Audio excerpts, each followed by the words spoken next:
अस्सलामुअलैकुम जी, मेरा नाम मौसम परवेज़ तारड़ है। इस टाइम मौजूद है न्यू मेट्रो सिटी मंडी बावलदीन और लोगों वास्ते एक बड़ी खुशखबरी, एक बड़ी खबर है।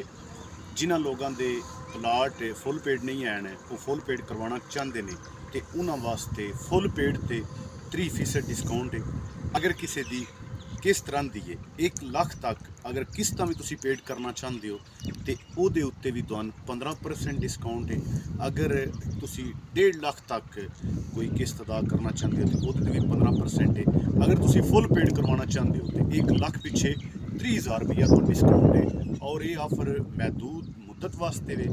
ये जल्द किंग प्रॉपर्टी नाल राबता करके अपने प्लाट फुल पेड करवा सकते हो।